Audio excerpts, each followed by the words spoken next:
Yeah. So I'll just wait till he's okay, or Yep. We'll wait Okay. till just they're 20 seconds is up. yeah. Just give us the thumbs up when they're. Do they need somebody else to log in as well? Because I know you normally have.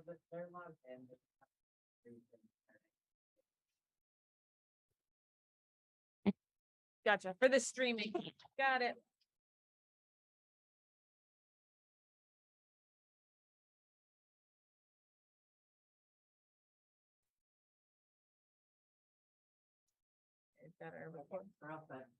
Okay, good. Welcome to the Monday, July the 18th meeting of the Montpelier Design Review Committee. We'll let committee members and staff introduce themselves. Eric, don't forget to pull your microphone closer to you for introductions. Eric Gilbertson, member. Martha Smirsky, member. Meredith Crandall, staff. Steve Everett, member. And at this point, we'll let Meredith review the remote meeting procedures. Okay, so I am going to be sharing my screen here. A lot of the share screen is more for somebody who might be watching over ORCA and want to log in. There's some tidbits for other people as well. So for those viewing this meeting via ORCA Media, you can participate in tonight's Design Review Committee meeting using the Zoom link shown here on your screen, or you can dial in on your phone, landline or cell, and put in this meeting ID number. If you go in via phone, you'll be able to hear everything that's said and you'll be able to participate verbally. You just won't be able to see the share screens. But if you're still watching on via ORCA Media, that'll pop up on that screen as well. There might be a little delay, but it'll still work. If you have problems accessing the meeting, please email me at mcrandall@montpelier-vt.org. I will be monitoring my email throughout the meeting. For those attending via Zoom, turning your video on is optional. And sometimes if you're having issues with your sound, turning video off will help improve that. For everyone attending, please keep your microphone on mute when you're not speaking. This will reduce background noise.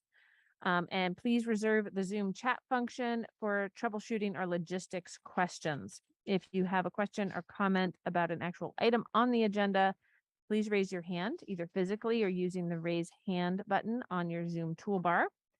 And then when the chair has recognized you, please make sure to state your name for the record. I think most everybody here is involved and sort of an applicant in one way or another. But if, for applications that have multiple people representing them, please do make sure to state your name when you're speaking. You don't have any just general members of the public on tonight. In the event I do get notice that there are members of the public who are trying to access the meeting and can't get in, we will have to continue the meeting to a time and place certain. I'm going to now hand the meeting back over to the chair. Thank you. And if committee members have had a chance to look at the agenda, do I hear a motion to approve the agenda? I move to approve the agenda. All in favor of the agenda, speak your names. Aye. Martha. Steve. So the agenda is approved. And unless anybody has anything to add, we can go to the first application for 8 Summit Street. Owner applicant Timo Bradley. He's on remotely. Okay. To go ahead and describe your application for us and clarify where 8 Summit Street is. Summit Street, if you're heading on College Street, south towards Berry Street, just as you're cresting over the hill, it's a right-hand turn. It's just a very quiet little street on the south side of the college. We're backed up against the college parking lot. I think it's, I'm sorry, I don't remember the name of the hall there. I own with my wife a duplex, and my parents actually are our tenants, and it's the garage in question is the one that they use, which we actually happen to have 2 garages. Theirs is the one that's closest to the college. And the problem currently is that there are two doors, both of which are fairly narrow. And my mother, who's honestly getting a little bit older, can't, she doesn't dare to drive into it in the winter. And likewise, I was hoping my dad would take care of this. He wasn't available tonight, and I'm having to be. Thank you very much for allowing me to be virtual. I'm here in Quebec City, actually. Anyway, they had a contractor out to look at the garage door specifically, and the rails that are there are too old, too rickety to outfit with an automatic door. So what they want to do, and of course via them, I'd like to see this happen, is to exchange the two doors that are about 8 feet wide with one door. And hopefully I gave basically all the information I had to Audra, and hopefully you have it there. And so the idea would be to remove the central post between the doors currently. It is a sort of a basic structure, staple plate truss garage. We're really pretty certain that there's really no weight bearing issues there with the front. We should be able to do it. The contractor who's going to do the work is Bob Clark. And he certainly is an experienced guy, and will know after when he gets into that process, is there a structural issue or not. The inside of the building is actually sheathed with plywood, so I think there's this certain amount of sort of ruggedness related to that. And this is just something that my parents really want to have done, and so I'm hoping it'll work out. And looking at the pictures, it looks like it's a raised panel. There looks like 4 sections tall, but it says no windows. So I'm assuming the top panel is solid as well. They are hoping, and I'm sorry that we didn't actually get a printout from the garage door company. They're hoping to have not to have raised panels. They like this. They prefer the smooth, and they're actually, I think, hoping to not even have windows in it, which is a change from what is there currently. My father, to be totally clear, they're paying for this. Father was very clear that if the desire was that they put on raised panels, that they would be willing to do so. And so there's definitely flexibility on our end. So it's How wide are the existing doors? Say again. How wide are the existing doors? The existing doors are, I think, both in the 8-foot range. I didn't hear you. I'm sorry. 8 foot, 8 feet. 8 feet. And end up with the same thing with the post in the middle. No, sorry. no, he said he's gonna take the They're they're gonna take the post out. Post is going to come out. He said it's not needed structurally. I- So what they could do if they need it, if they need the structural strength, they could add a header above it. Yes. Yep. And in fact, I think. But if there's trusses up there, you may not need the structural strength. But anyway, for framing, you could always put a 16-foot header across that space for the 16-foot door. Yeah, that's correct. I spoke at length with Bob about this, and I think we just sort of agreed that we might as well put a glulam header in there. I also know Chris Lumbra, pretty well, and I think I know that he would hope to see that. And so if that's the desire, it just doesn't, it makes sense to me to go that route. I really don't think there's any structural issue. Like I said, that the garage happens to be has a staple plate truss system. At least I think it is. The one that's below is not, it's not sheathed and it's open. It's definitely a staple plate truss. So I assume that it's the same. It may not be, and we'll find out when we get the work on it. Oh, Okay, did you say that you're going to have windows or no windows? My parents' desire is for no windows. There is a passage door that has a window in it. Likewise, there's there's of course lights inside. so no windows and 4 panels high. And again, there would be a flush panel, not a raised or panel, but a flush panel. That is the desire. That's what my parents are hoping for. The color would remain white. I believe so. Okay.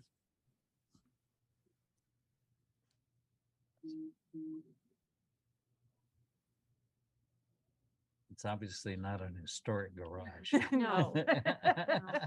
Not with T111, although it has its own special place in history. No. Anybody have any questions, comments? No. Okay. No. I can go through the criteria. I will read down through. For all projects, exterior design and materials of new construction or alterations of existing buildings shall be consistent and compatible with the characteristics of the existing building or other properties in the district. Additions and alterations to non-historic and non-contributing structures shall respect and be compatible with existing patterns and setbacks found in adjacent buildings. And the remainder of that is acceptable. Existing buildings shall be recognized as a physical record of their time, place, and use. Acceptable. Proportion, compatibility of relationship between width and height of facades, as well as relationship of width to height of windows and doors. Acceptable. Rhythm, visual patterns established by the alterations of solid walls and openings in the facade of a building shall create a rhythm. Acceptable.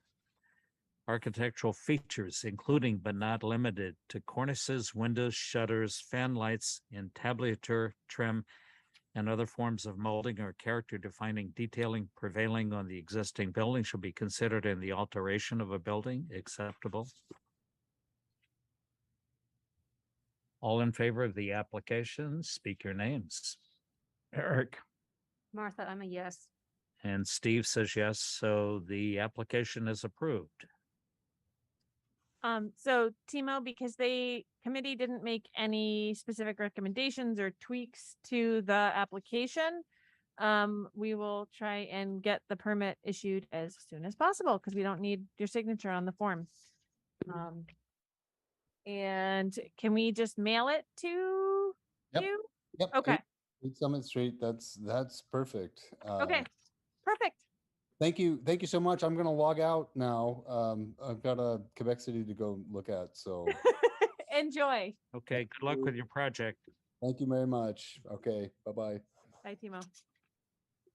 Next application is for 46 Berry Street, T.W. Wood Gallery in Monteverde Music School. Placement of new signage and a mural.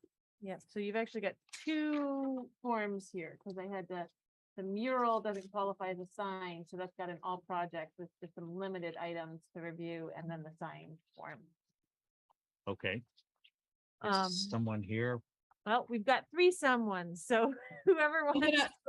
Meredith, I'm gonna speak first and then I'm gonna let my colleagues in the room answer questions. Okay. Perfect. Thanks, Therese. Sure. Okay. So thank you everyone for hearing us this evening. My name is Therese Majot and I am the Vice President of the Board of Trustees for the T.W. Wood Gallery. In council chambers, we have Susie Swanson, who is sitting right there raising her hand. And we also have John Landy, who is our treasurer and trustee. John also is a treasurer and board member for the Center for Arts and Learning, which is where the gallery is located at 46 Berry Street. And I will be referring to Center for Arts and Learning as CAL, just in case you get confused. The Wood Gallery, as you may know, is home to the 19th century collection of Montpelier native and American master painter Thomas Waterman Wood, a contemporary exhibition art space for Vermont artists, and the holder of a historic collection of artwork from the Works Progress Administration era, or WPA. And in fact, the council chambers that you are sitting in are graced with WPA era watercolors, which the gallery has on loan to City Hall. We are here to seek approval for wayfinding signage to the gallery. Currently, there is only one sign for the entire building, a Cal lawn sign on Berry Street that was installed some years ago. There's a small shingle hanging off that sign with the gallery's name on it. Other than that shingle, there is no indication that TW Wood occupies half the building, nor is there any way for visitors to know that the entrance to access the gallery is located down Monsignor Crosby Avenue. We cannot tell you how many phone calls we get from people standing on the corner of Berry Street and Monsignor Crosby Avenue, GPSs in hand, who cannot figure out, quite understandably, how to get to the gallery. This sign permit application is our attempt to rectify that problem with 4 discrete new signs: an address marker, as there is currently no street number on the building; 2 signs above the entrance on Monsignor Crosby that announce the gallery's presence and our logo, and our name in raised letters on the facade over the portico entrance. In our application, you will see renderings of each of these proposed signs. In addition, we are proposing a mural depicting one of Thomas Waterman Wood's most iconic paintings of Montpelier, the Quack Doctor, to hang in the portico on the wall to the left of the gallery entrance doors. Again, you'll see details of that in our application. We believe these new signs and the mural are a critical improvement to the building, and they will help promote the gallery as a vital Montpelier cultural center, both to our residents and to visitors to Vermont. Thank you for your consideration, and we will do our best to answer any questions you may have.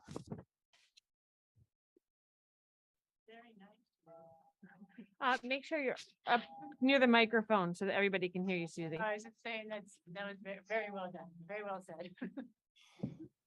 Do I have to turn it on? Is it on? You shouldn't. No, don't touch. Just scoot your body close, scoot the chair closer. Sorry, don't like touch anything on there other than maybe to bend the microphone closer to you. Sorry, I could see Orca in the background shaking his head rapidly. I'll be back. I feel like a kid back. It doesn't help I use my mom voice. So You did it very good.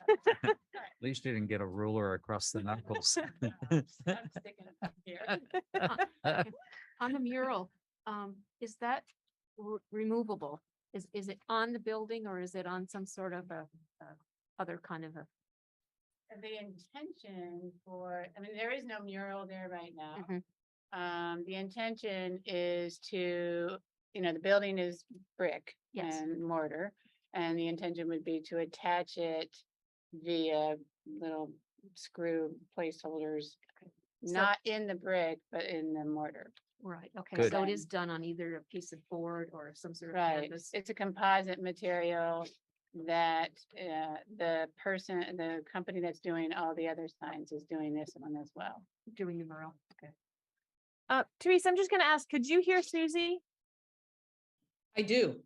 Okay, perfect. I'm just making sure that that's all working. Thank you. Some people's voices don't carry very well, and so some people have to be really close to the microphone, but you've got the right voice. You just tell me exactly what to do. I'm not sure if the color of the lettering is an accurate blue, but I have a suggestion. Only because the readability of signs has so much to do with contrast. If you look at the picture of the ground sign, little small picture of the ground sign there. Look at the difference between the Monteverdi sign and the gallery sign. May I ask a question? Which, are you talking about the shingle that's hanging beneath the Center for Arts and Learning? This is the Yes. ground On the sign, very ground sign in front. That sign is already there. That's not a Right. proposed sign. I know that one's already there. Yeah. But I'm just suggesting, if you want the signs to be readable, look at the difference in the contrast between the Monteverdi sign and the gallery sign. Okay, so both signs are already there, but you're just making a Yes, and suggestion. you don't have to change that one. Right, if- but you're making a unless you suggestion to dress be- it up. But to I'm make it just, darker, I'm right? just showing the readability is in the contrast of the Right. colors. Now, I'm not saying don't use blue, but use the darkest blue you feel you can, because the darker you go, the more readable it is. Okay. And I'm specifically referring to the new signs you're installing, the TW Wood. There are blue doors underneath, but if you were to make that as dark a blue as you can get, it certainly will match the doors down below. It doesn't have to be the exact same color, even if you go darker. And then in particular, that vertical sign, the proposed facade sign, the vertical sign, again, if you've got a white background, make that blue as dark as you can, and it will be more readable from the street. So I just have one comment about that, and I totally understand what you're saying, and I'm not disagreeing. But I just am more of an explanation as to why we did it that way, and that is, we were matching the colors in the logo. Right. So, I mean, that's, If you were willing to stretch that a little bit, I mean, again, it's only a suggestion for you. You don't have to, but if you want to make the sign as readable as possible, go with the darkest versus the lightest background, gives you the most readability. no, duly noted. I'll pass that on, and Again, We will if you discuss may it. be able to tweak the color a little bit and still have it within acceptable, acceptably close to your logo. yeah, I mean, we can, right, we can actually make the logo color slightly darker and not make it look different from the normal. And again, I'm 'cause just it's so looking at far away. looking at the ground sign and looking at the difference. Right. I And mean, again, the sun's going to fade it out over time anyway, a little bit, but again, I'm just trying to make it. No, I mean, no, I understand, and you're also trying to make it so we don't have to redo the sign anytime in the near future, although we have, we're working with, some folks that have said that basically the way they make this composite sign, they are very durable. Mhm. And actually the lettering itself is metal, Okay. and, so it should last quite a long time. But And the lettering stands out from the building or stands right, out the from the facade? lettering is raised. Okay. I don't know if it gives you the dimension of the lettering. Yeah, I think it did somewhere. yeah. And again, I mean, the font, the size, everything is fine. Just tweaking it to your benefit as much as you could within your, color scheme for your logo. And in terms of the Yeah, amounts of it's six, signage. it's 6-inch metal lettering. Right, 6 inches. so Martha was just asking about the amount of signage, and they're well within the allowable signage, given the amount of frontage that the building has, Right, of street facing facade. So yeah, they're just fine. I did quite a bit of research on that, like We- almost ad nauseum. It's like- We had several and- conversations. I probably Meredith is like, I hope she doesn't come on.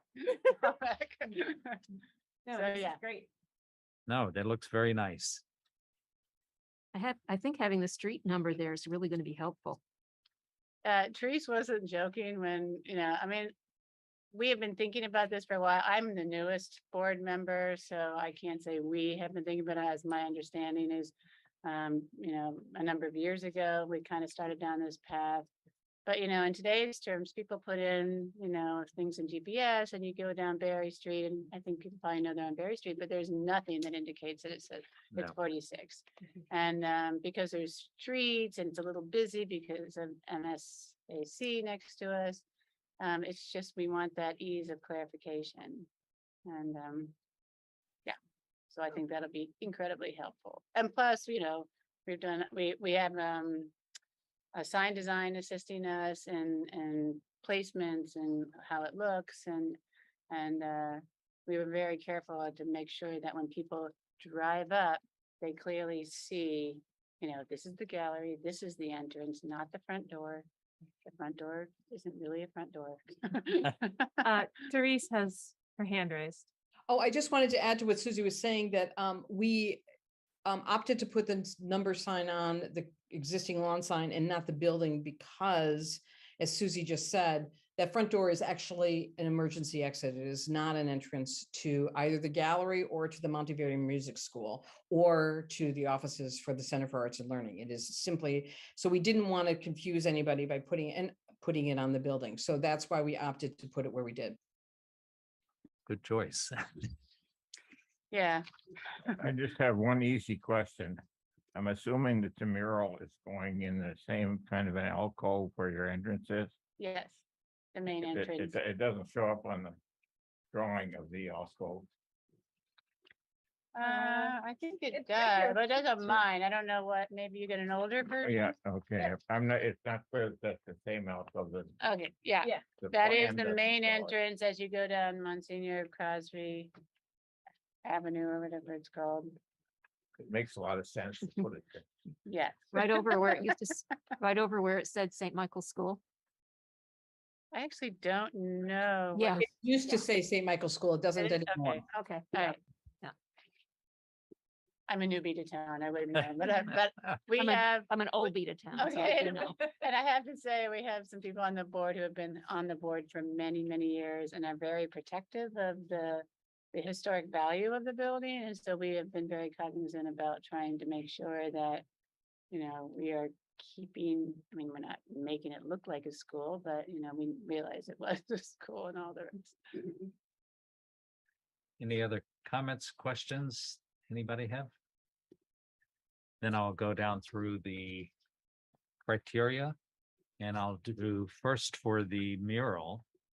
Exterior design and materials of new construction or alterations of existing buildings should be consistent and compatible with the characteristics of the existing building or the properties in the district. Removal of historic materials, and that doesn't apply here.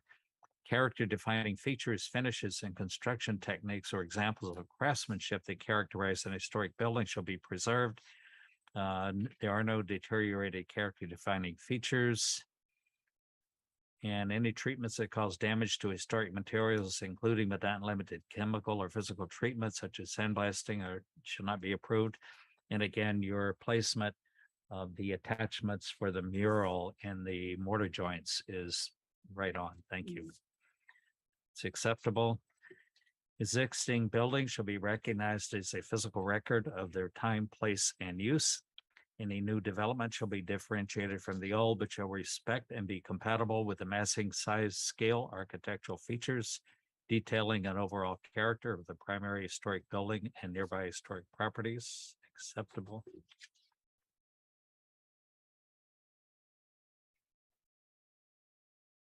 And that's about all that apply.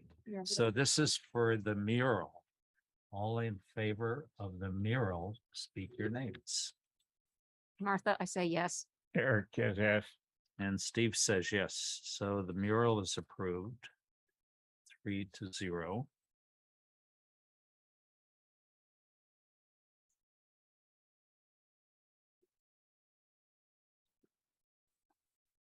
And then the next criteria list is for the signs. Size, location, design, color, texture, lighting, and material of all exterior signs within the design review overlay district shall be compatible with the building and structures of the site and surrounding properties. Acceptable. Where appropriate, signing shall respect the original sign placement and sign bands on historic structures. Acceptable. If a building has multiple tenants, there shall be consistency in placement and size among all signs. Acceptable. Recommended that sign placement be centered over building entries. Acceptable. Sign installation shall minimize damage to character defining materials on the building. Acceptable. In masonry buildings, fasteners shall be in the mortar joints, acceptable.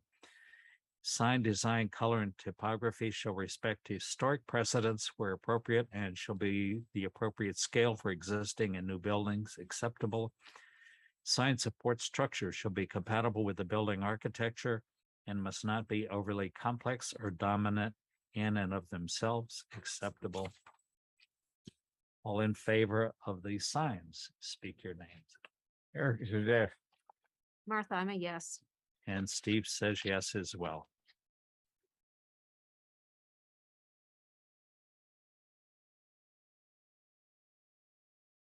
And just administrative, Oh, did I not do the and mark out on that one? you can get them to So sign. I've got pen here you can use. If I could get one of your signatures. Since you signed, John, you should probably sign Actually, you didn't put any recommendations on here, but you're here, so it's Yeah. good to have signatures. consistently. Yeah. You So can you'll also- just want to sign here and then here. Same spot on both. Yep, same spot on both.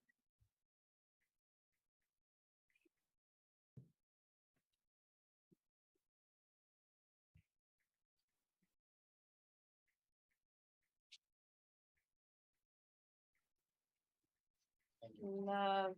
This is long overdue on our part. It'll be nice. So are we good? Hopefully it'll cut down on your phone calls. Well, Audra is probably At gonna be least happy asking too. Asking for directions anyway. Susie's developed a terrible crush on Meredith. She's gonna keep. Yeah. calling her. Everybody. So unless. Thank you. Unless you want requests otherwise, once these are issued, the permits issued, we'll mail it, okay? Okay, but we can tell our contractor to go ahead. All right, Yeah. great. Really, really appreciate it. Thank you for making this a simple process. Thank you. Good You're luck, welcome. good luck with your project. Thank you. Hope you don't have to spend hours here. Oh, I've got a meeting after this one. I'll be here for a long time. Bye. Thank you. Bye. Okay. And is someone here from Kellogg Hubbard or should we move? Nope, Jesse's here. Oh, She's on good. Remotely.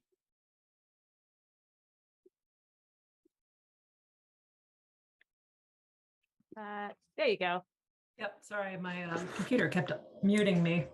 Hi, everyone. I'm Jessie Lynn. I'm one of the co-directors of the Kellogg Hubbard Library. I feel like I should start off with an apology because it didn't occur to us that we might need to go through design review for some of the benches and tables. So the benches are in place. You might have noticed them at the library, and the tables are on order.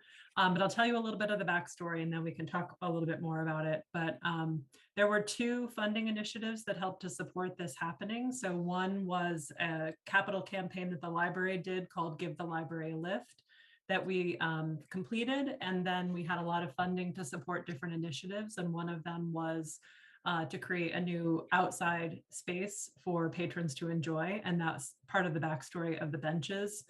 The other part was one of the COVID-related grants that the Vermont Department of Libraries sponsored was grant money for all libraries to be able to create outdoor spaces, because that was such a need during the pandemic and has been a continued need for people who are seeking safe spaces to be able to use library Wi-Fi and just to be able to enjoy books and enjoy being in each other's company outside.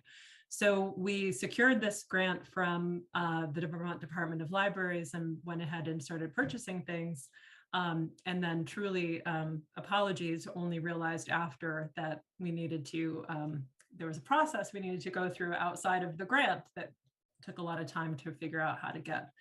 So in essence, what that does for us, so you'll see in the pictures in the packet for the library, so the three benches, we think about the property, or we've been thinking about the property in two different ways. We've worked really hard. I've worked really hard over the years to have the Main Street entrance of the library be sort of more the traditional kind of historic, to kind of keep in line with that. So the three benches that we purchased match the two benches that have been outside of the front of the library for years now.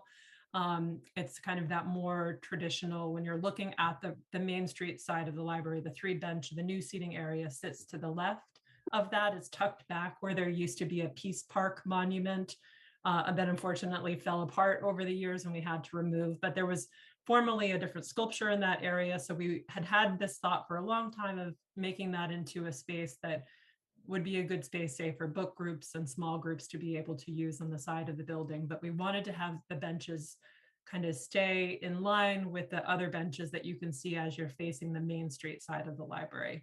And we have sort of a particular aesthetic that we're aiming for on that side. On the School Street side, we're going for a sort of a more of a kid-friendly. The School Street side is our primary children's entrance. It always, with the addition being kind of front-facing, it's always had a kind of a different feel. You'll notice this year we added Adirondack chairs that are very colorful, and man, we hear about that all day long. People are so excited for that color, that sense of the space that's opened up. They're in use constantly.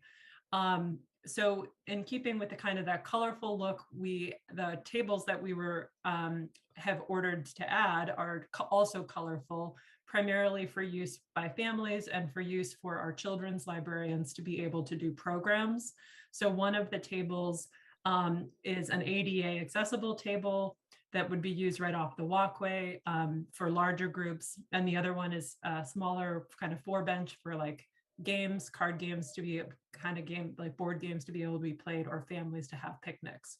So we were looking for things that are very washable, kind of colorful, again, to keep in line with this idea of kid-friendly, but that would stand up over time to the elements and also the high traffic that we get at the library. And then the chairs, the Adirondack chairs will come inside in the winter, and the picnic tables, most likely we're going to shift to the back of the property and lean them up so they wouldn't even stay outside all year. We're going to have to sort of see when we get them. But they're also, I mean, they're 300 pounds, but our idea is that with staff, we can move them once we kind of get a sense of where they're going to work best, and then we could adjust them for programs. So that's kind of where we're at. That was our idea and intention and kind of how it came into being. And I'm happy to answer any questions.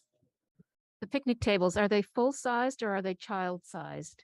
They're full size, so they will fit adults.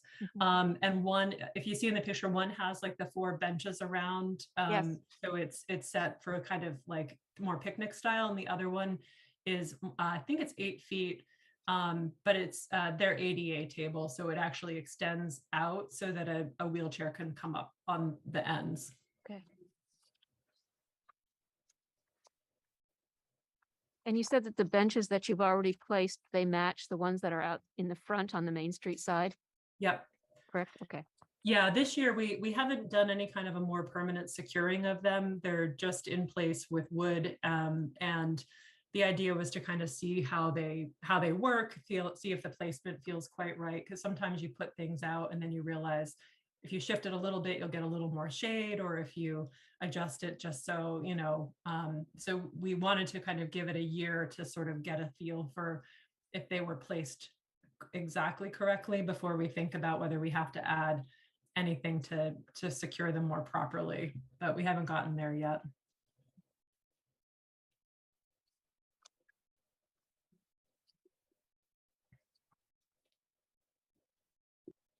Does anyone have any comments, questions about these movable objects?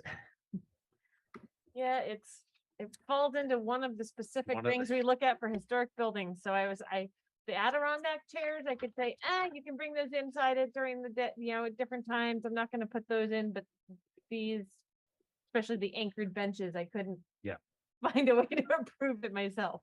Well, actually, they're just sitting on skids right Well, now. right now, but the Yeah. plan is to anchor them. Anchor them. If you do anchor them, a good way to do that would be to put some kind of a permanent, if you want them in so that they're not movable, at least if you put them on some kind of either a slab or stone, at least that makes mowing a little more, Yeah, a little We've done- easier to deal with. yeah, totally. We did that with the front ones. We actually had a donor who was got so disgusted with the dirt pads that inevitably get created around them that we put granite under them, but Yes. now there's dirt pads around the granite. So it was, it was only, didn't fully meet the donor's wishes, but yeah, our lawnmower appreciates that. Okay. So anyway, there's only one other criteria of the 16 that applies, and this one is for landscaping, screening, and site furnishings. Projects within the design review overlay district and subject to the landscaping requirements in section 3203 shall consider the following. Site furnishings, including fencing, seating, and other types of site furniture visible from the street or side yards. Existing historic and contributing resources such as street trees, fences, gates, walls, steps, gazebos, walkways, front and side yard patterns shall be retained or restored when impacted by the alteration of a building, and walls and fences shall be compatible with the site and building in scale, traditional materials, design that reflects the period of the building, or compatible with the surrounding context. Acceptable. All in favor of the application, speak your names. Eric says yes. Martha, I'm a yes. And Steve says yes. So the application is approved. Wonderful. Thank you all so much. Thanks for You're all your help, Meredith. You're welcome, Josie. I tried, I couldn't find a way out of it. No, you were good. I should have thought to ask in the first place. So So Audra's already drafted the sort of site plan report that we have to do that goes along with it. I've got to review that, and then we'll get this out the door to you as soon as we can. awesome. Great. Thank you so much. You're welcome, Thank you. Jesse. Thank you. And our last application is for 138 Main Street. Owner Vinceluzzi and applicant Sandy Winston. Come up to the table. Welcome. Hello, how are you? Sandy. You're welcome. So yeah, just make sure you speak into the microphone as best you can so that ORCA streaming and our recording gets it. That's an okay angle, that way I can see Yep. everybody. I've got a nod from I'm behind gonna, you. is it okay if I take my mask off so I can speak more clearly? Okay.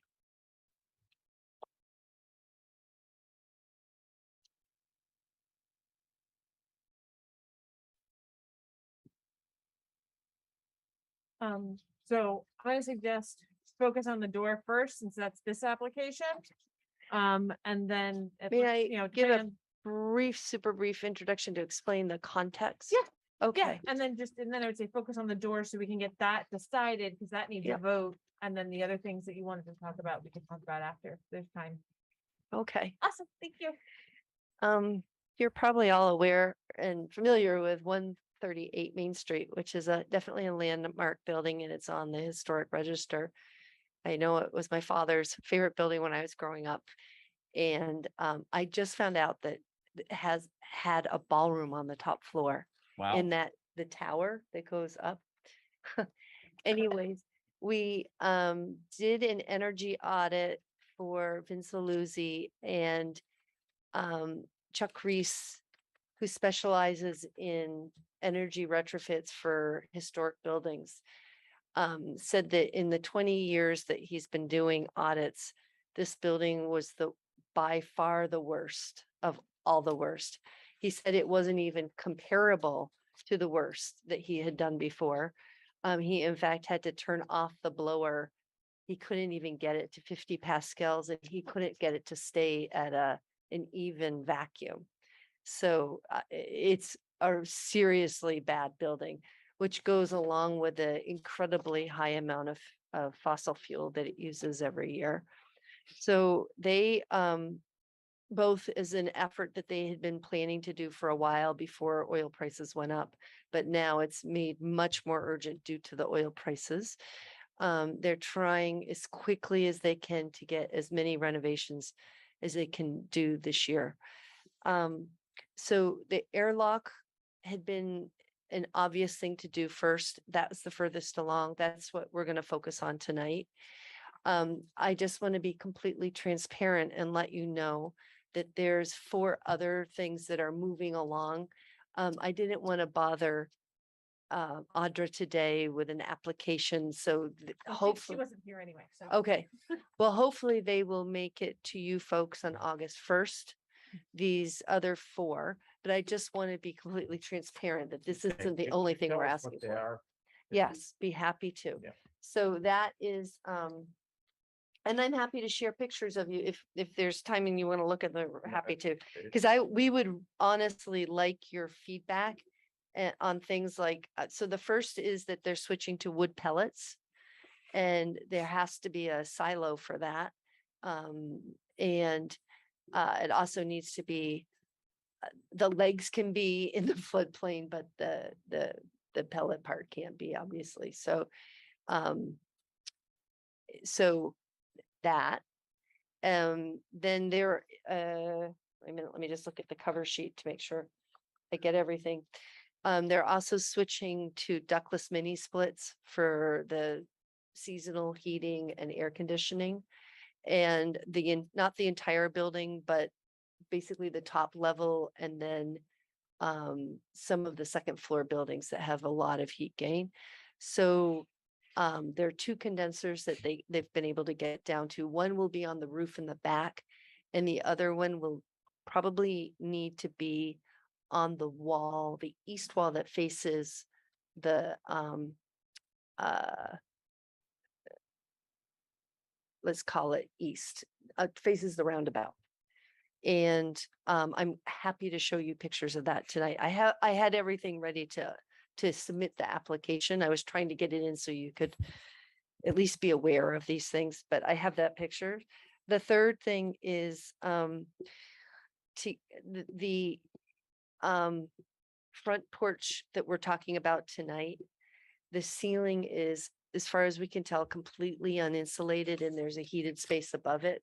So those floors are very, very cold. And so we're asking to remove those boards from the ceiling. In the process, they probably will not be reusable, but to replace them with beadboard of the same size. And right now it's painted black. So replace it and replace the color. And the fourth thing is, in the process of the analysis, we had the engineer there and we realized that the windows aren't really in keeping with being in the floodplain. The floodplain's actually just right about the first floor finish floor level. I'm sorry, the design elevation is right around the first floor. The actual floodplain is a little lower. So I think they've got that right. So the windows, the engineer has proposed that 11 of them, maybe 14. That part we're working on as fast as we can. Will have to be replaced with vents, and then we would either brick up or use wood infill in the windows, painting it black. Again, these are the things we really would like some input on soon, so that we can try to get them priced out and get a design. We would like to be fully, cooperative with design review. But if, for instance, we need to figure out with that pellet silo, if you would like it screened, would you prefer it to be black or green? We don't, Vince Luzzi doesn't care. He would like to do. It's 3 meters tall. 10 feet tall, but it has to, because of the floodplain, be on a concrete base, so it'll be about 2 feet. So like 12 feet. But it's actually, because the whole first floor is so high, the top of that, I calculate, will be less than the roof that's adjacent to it of the porch. So I think we can screen it. But to Meredith's point, what we're here for tonight, and the reason why I'm here and hoping it can be decided tonight, is because they won't put it through into the production line, and we're not sure we can get the airlock in this fall. But if you don't have enough time to finish this tonight, then it would go to August 1st. But we can't pay the deposit and get in the production line until we have an indication that it will be approved.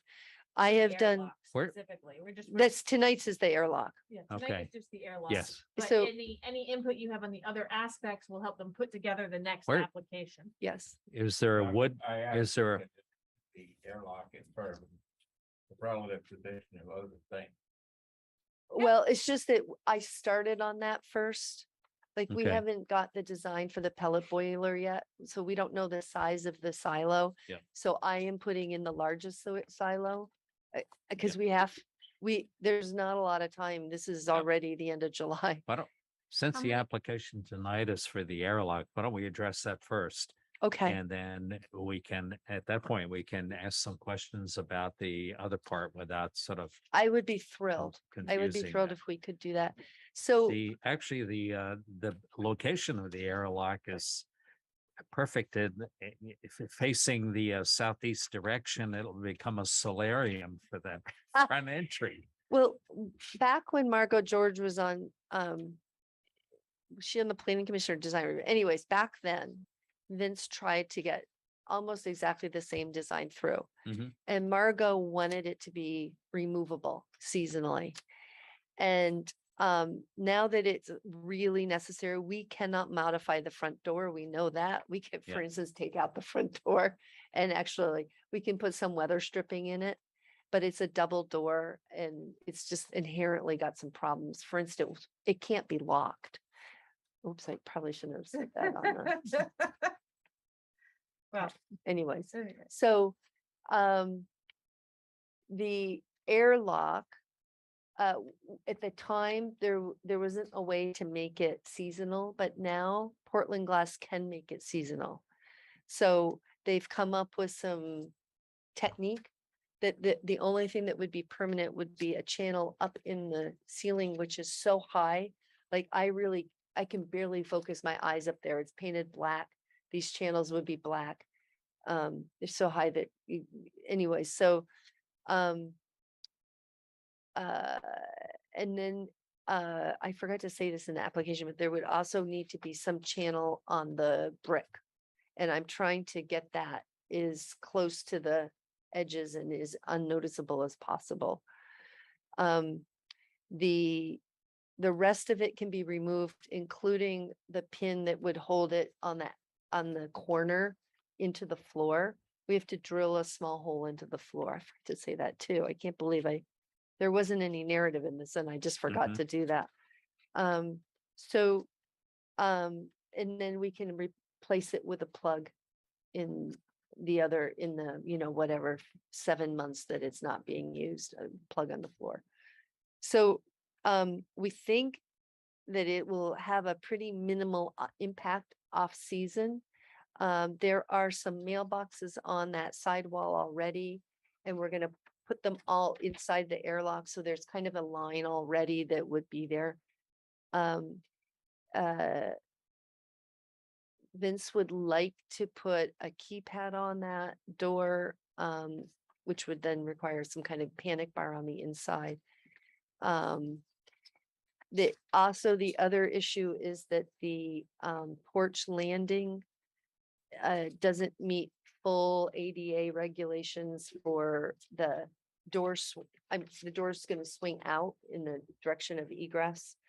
And it should theoretically have 3 feet beyond it, but obviously we can't, there's no room for that. So I've pushed it over to the side so that people can go out kind of at an angle and then come down the stairs.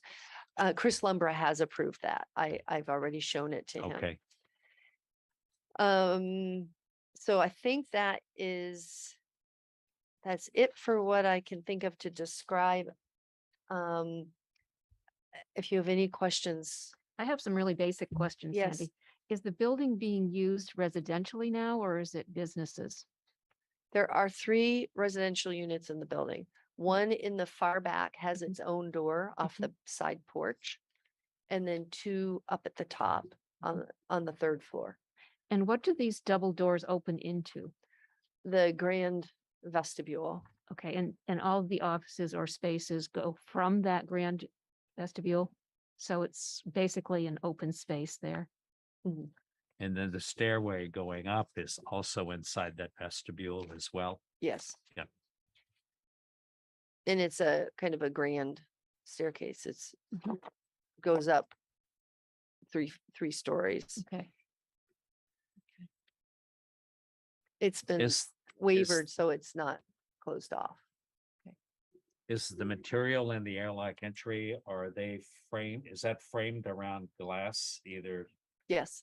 Well, we're gonna have to use plexiglass because it's removable. So Okay. otherwise it would be super heavy. Yes. They have a really hard one that isn't scratchy. Yes. And I submitted a sample. I hope you still have made it to you, Meredith, of the black metal.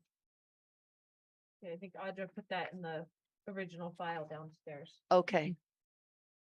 I can run downstairs if anybody needs to see it. No, that's but- okay. It's okay. And then the door itself is metal as well? Or is that a, So it's just metal and then this polycarbonate material. Everything's black Yep. metal or polycarbonate. So the actual airlock itself is see-through, but Completely. only the structure is, Yep. I noticed that the frame is heavier on the door with the lock. Because of the lock. The If I have been trying to get a code for this, the entrance door is, push button access code. If that could be, then maybe there doesn't have to be a lock on the outside. But right now, it's proving very difficult because it's a 2-door unit and you have to be able to egress with only one action. And so you have to have a push bar. It's complicated, but right now, I just, no. the narrower, the smaller we could make. I wish it, well, that's why I have actually been advocating for no touchpad on the. Yeah, I could see, I think it'd be a good idea to lock that. I mean, otherwise you're gonna have people living in it. They would be very visible. However, because the light stays on all night, but still, The, and Vince is willing to take it off for, mhm. Yes, I think we got a part of the permit set the date that can be installed. And I don't know what. what he said, whatever pleases you, they kind of is desperate to try to get the building more efficient.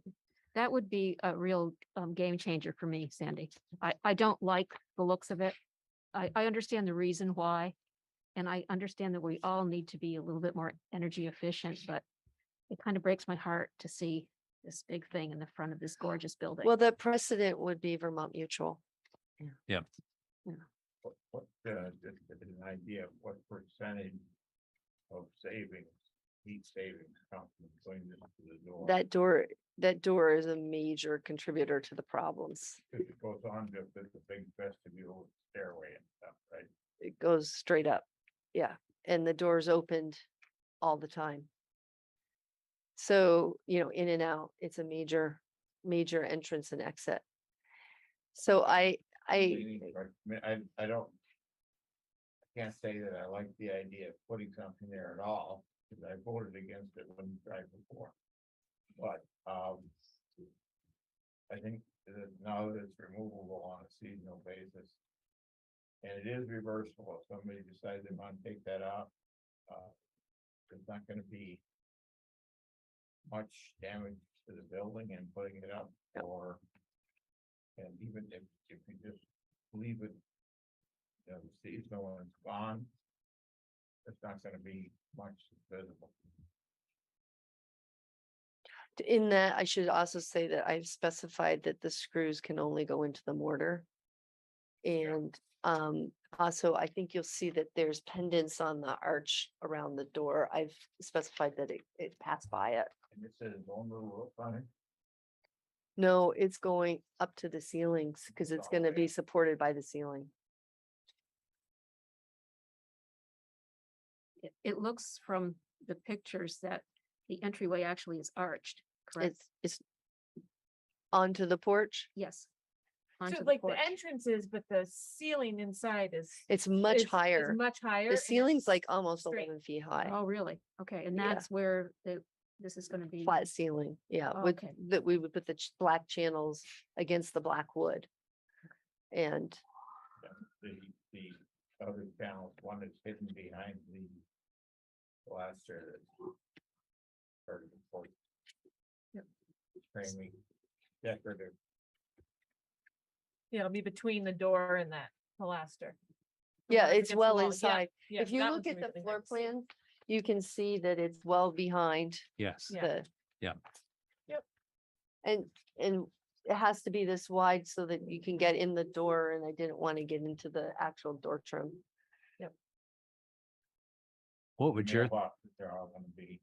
I'll be squashed into the airlock area. Stacked. Yeah, well, you can just make a double row Right. and bring the outside ones inside. that's, Yep. yeah, That's pretty simple and straightforward. Yeah. I mean, the other thing, as far as the, attaching it to the mortar, they make a molly that, and that accepts a machine screw. So mhm, that if you've got 3 points of attachment, you could run 3 mollies in and then just leave them in the brick, and they're gray, so they disappear. yep, The color disappears anyway. And Yep. then every time you take it off and put it back on, the machine screws go back into the same mollies. yep. And Yeah, there's- and those we're thinking would be permanent, so Yep. that it's not coming in and out, and having to eventually be The switched other, up. the other thing is when you drill into the floor to attach that corner, Mhm, you can use the same thing. You take the screw out, remove the frame, and then put the screw back in, which is going to be a little, 3/8, a quarter inch. It'll disappear, and just put it in there, which maintains your, He the actually threads. had a sleeve that would stay there, and then there's a plug that would go Oh, over it in okay. the summer. That works fine too. What would if you were proposing a season, what would you do? A May through October, or for For it to the be summer, off. for it to be off? Well, we had snow this year at the very end of April, so it seems to me the goal would be off 1st of May, Five. and 5/15 to 10/15 that or 11/15? I mean, it's hard. 2 falls, I just know because I have a garden. 2 falls ago, we had our first snow, and we had heating season by September 15th. And last year we didn't have first heavy frost until, I think it was the second week of October. I don't think the problem with global warming is not that it's just easily just like shifting up, it's that it's more dramatic storms and more erratic storms. Yes. We just, So- for enforcement purposes and Yep. we have to just pick some Yep. days. I know that for the outdoor seasonal seating arrangements, things like that, around downtown, a lot of times, October 1st is the end date, in part for ability for city plows, things like that.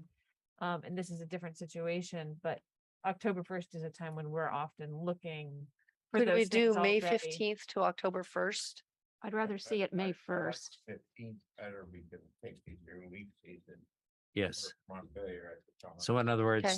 your Yeah. winter season, when the airlock would be there, would be 10/15 to 5/15 to May. Let's say Oh. that would be good. Okay. Can, Okay. I get why we're doing it that way. I would rather see it come off the 1st of May, but that's my feeling. Well, you still have cool evenings, and Well, yeah, again, but we're not gonna be able that to. building sucks. How many gallons Yeah, of but they fuel don't- will that building use in a season? True. Right? I If it's getting warm, they can take it off soon. It was like a Yeah, I crazy know. amount. What, Um, 4,000 or 5,000 gallons? I think so. I hear you, Martha. Oh, I don't know. I'm trying to find where I put So the. 5,000 gallons at $5 a gallon's $25,000. That's a nice, easy computation. So up until 2021, they were spending at least $11,000 on oil a year. I don't know how many And gallons that that's was. at about 250 a gallon. So double that. Yeah, they were using 250 a gallon. You double that to makes a nice round $22,000. Hard to have affordable housing in town when you're paying Yeah. those kind of numbers. So the recommendation would be that the airlock would be up from 10/15 through the following May 15th. And of course, if we have a warmer season, they want to take it down, Take it down earlier. or earlier. Put it up later. or put it up later, that's certainly fine. And again, that gets you through leaf season, which is usually the last week in September, first couple of weeks in October. October 15th. Yeah. Columbus Day. Just make sure you're at the mic, Eric. Columbus Day is the, I broke it. I think it was just a little cover. Columbus Day is the, leaves are usually gone by Columbus Day.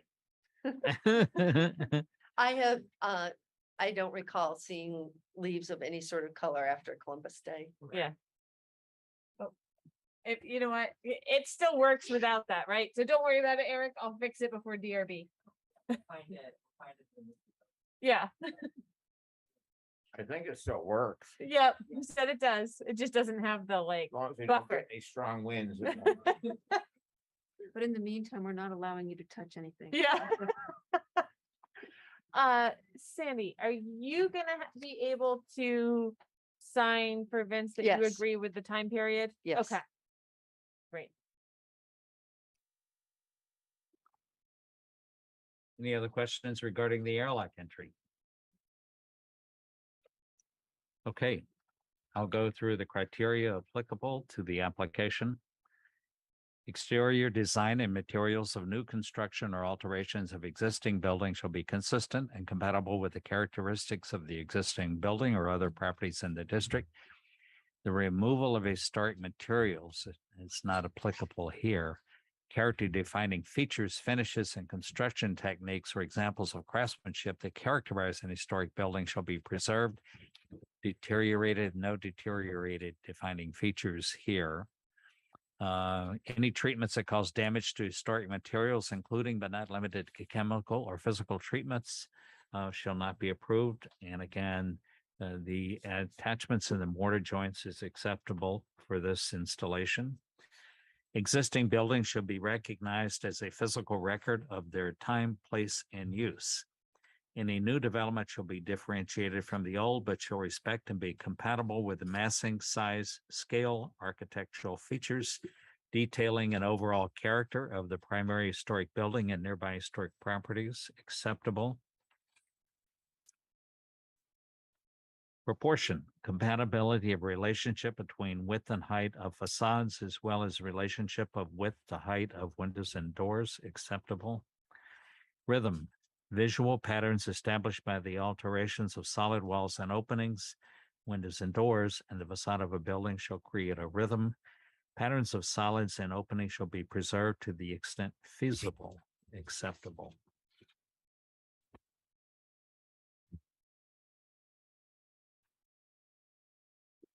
And lastly, windows and doors on historic structures. Character defining windows and window and door patterns, placement, sizes, proportions, and original features such as trims, sash, and moldings shall be preserved to the extent possible. When preservation is not possible, such character defining windows and doors must be rehabilitated or replaced in kind. Windows and doors that are not character defining may be replaced, but such replacements must be compatible with the building, historic building style, materials, and architectural features acceptable. All in favor of the application for the airlock entry? And again, the recommendation is recommended season for airlock entry is October 15th through the following May the 15th. Can we make that a requirement rather than a recommendation? Well, you're recommending it be a requirement, so I'll put it as a requirement on the permit. Given that, all in favor, speak your names. Eric says yes. I'll say yes, just with the requirement. Yep. Okay, and Steve says yes, so it's approved 3-0.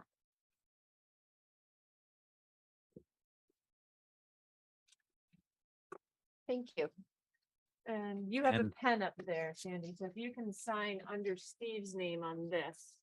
And that way. Yep. we'll be able to move forward on issuing that permit. Can give you about 5 minutes for questions on the rest, but we're gonna have to all switch over all our technology for the You- next meeting. Yep, so Ye- what I wanna just do, I'm gonna skip through the forms. And I'll actually skip through my cover letter. This one is, as long as I get them all, they can go ahead of order. But that's what we're submitting for images. So the right after you see the top sheet of the silo, there is a couple on job sites, not my job sites, other people's job sites. One is black and one is green. And then I did a sequential view walking down Main Street. Mhm. You cannot see it at all from school. You Okay. can't really see it from over by the library and the Methodist church. And you don't really notice it walking towards town. It's really towards the roundabout. Mhm. And interestingly, there's only about 20 feet along the sidewalk where you can see it. It's behind, there's a tree right there you'll see in the foreground. And then there's the side porch.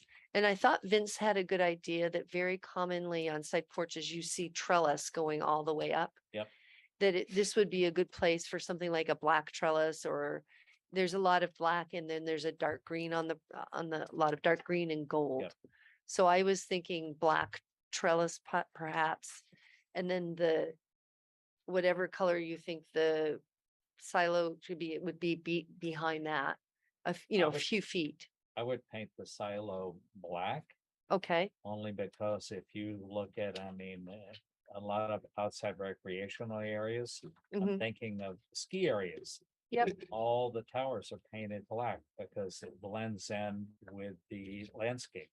Okay. The tree bark primarily black yep, or gray, dark gray, black, dark brown. The darker colors will disappear. And if there's any landscaping around it, the black will disappear with any landscaping. how about well, so when this comes forward, I'll be asking, would you like to see a lattice? And maybe, would you like the lattice to be green so that there's a contrast to it? Or maybe the lattice I should be would black? paint the lattice black and I'd put a climbing Any climbing kind of viney, ivy or vine or something that can climb up and again, just depends. okay, know, although black those tend to black hold lattice. moisture on the wood.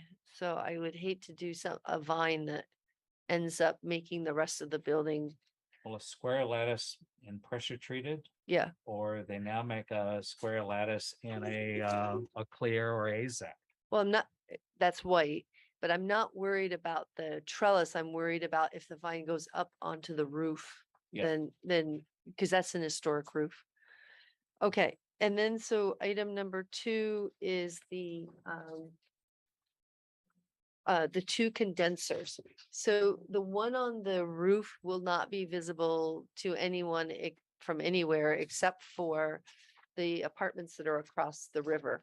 And I guess I don't know what to do about that. Can also screen the condensers with a lattice as well. Okay, Yeah, we saw that with the memory care unit further down when their application, Yep, they had to put Gary them on the Home. roof, and they just did, it wasn't even, it was just the same kind of fencing they use for around their Yep. garbage area. So if you are already using that kind of trellis somewhere else, doing that or some kind of fencing, like, I actually tried to see if we could find a black condenser or dark brown, because I thought that would go better against the brick as well. And we can still keep looking for that, but at this point, it's like off-white. sometimes it's the camouflage versus the actual physical screening. Exactly. So the front condenser, I don't know if you saw where I drew it on the photograph. It has to be 2 feet above the highest flood level. So my thought was to put it right next to the 2 meter or 6 meters that are already there. And put it where it has to go. And Vince would be very happy to add a lilac bush or something in front of it. The If- build, and actually they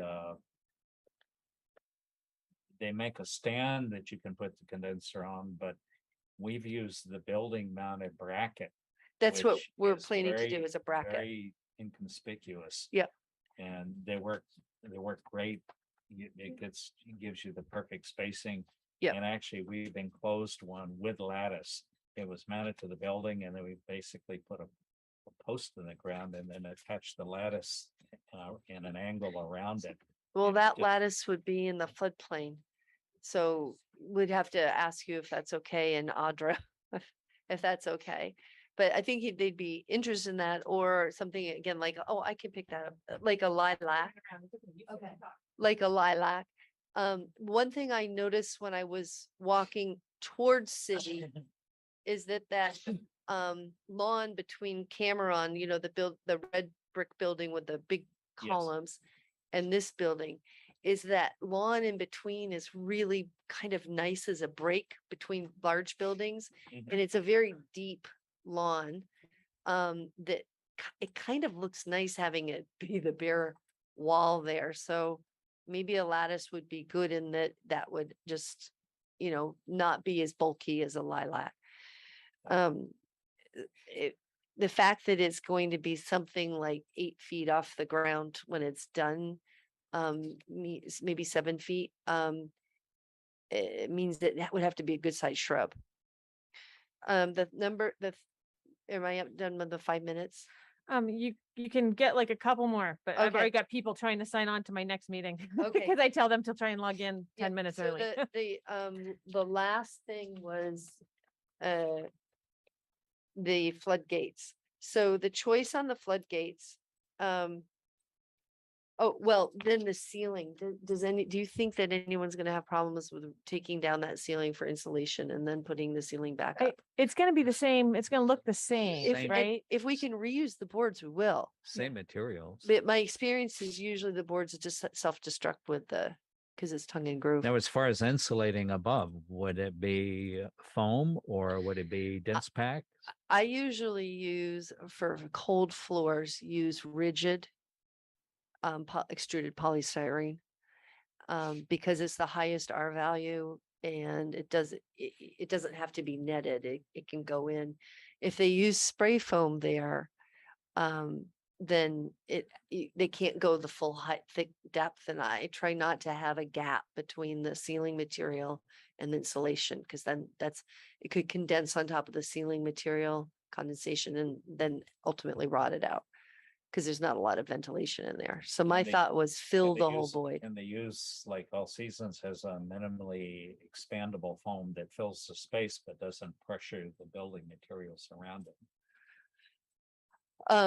It would have to be done in lifts, because it's, I don't know, we don't know the thickness of the Oh, joist, okay. but if it's 10 Yeah. inches, my thought is just take it down and do it. Yeah. Is fill the void and get it back up. Yeah. And As then, long as it's the same material, Okay. Same style, dimension material. And painted in the same way. and then the thing on these flood vents. So the building got a grant after the 92 flood and moved up almost all the mechanicals and wiring out of the basement. Yeah. So the problem now is that they didn't address the windows, and what I'm learning is that they don't have to address the issue of those being basically portals for water to come into the basement. They are allowed to leave the voids there, the openings because water would break the glass and go in. Yep. So they're allowed to leave that there. The engineer said it would be much better for the wall and the whole structure if it ever did go to the 100 level or higher to have the flood vents in there. Then the other really serious issue is heat loss through that glass, because the glass, it's hard to keep it from not cracking because it's so close to the ground. So the thought is to fill, and he doesn't care whether it's with 2x4s or with brick, but we thought that you might like brick better because some of the windows are filled with brick already. And then whether they stayed brick color to match the upper brick, because the base is granite, or if it was painted black to look more like the windows. And then if it's 2x4s, they would also suggest painting it black to look like the windows. There is already one window that was removed for the oil. Or So just leave the windows, frames, fill it in with whatever you want. Don't try to match the brick. Because you're not gonna do that. don't, you would rather have it so filled they- with so they- 2x4s It'll insulated? Still read. So they will read, and then we can put trim around it. That's fine too, to, Yeah. try to replicate the look, but the problem is the glass. Now, if you're filling it in, how does the vent work? What are they suggesting for vents? It's an insulated byway vent, bilateral, bidirectional vent. So our thought is to put them in the upper corner so that the water can rise. It's really a last ditch effort because if the water only rises a couple inches, it's used to that much pressure, but Yeah. as it goes up, it's really dangerous. Now, how big is the vent? Not very big. 16 inches wide and 8 inches high. Yep, I've got we're 9 done. minutes before my next meeting. We're gonna have to wait and approve the meeting minutes the next Okay. meeting. Sorry, guys, Thank I've got you. people trying to Yep. come in. No, thank you very much for this time. Really, very much appreciated. You're welcome. Okay. Thank you. It Okay. looks like you're doing it. Well, we can start getting pricing on the woods. I appreciate it. Oh, Thank you. So we still need a motion to adjourn officially. I move adjournment. Did you want to approve the minutes or would skip? We, that till we next gotta time? skip it. I Okay. just don't have time. So all in Eric. favor of adjournment, speak your names. Eric. Martha? Steve, meeting is adjourned. Thank you. Goodbye, Sorry. thank you. We're out of here. You're All right. gonna have a date for next time. Okay, well, yeah, just, keep it with you. I'm not gonna kill to keep track of that at this point. David Delacour, if you're on for Development Review Board, you're gonna need to log out and then get back into the Development Review Board link for that Right. agenda. Okay, thank you. Okay, thank you. Goodbye.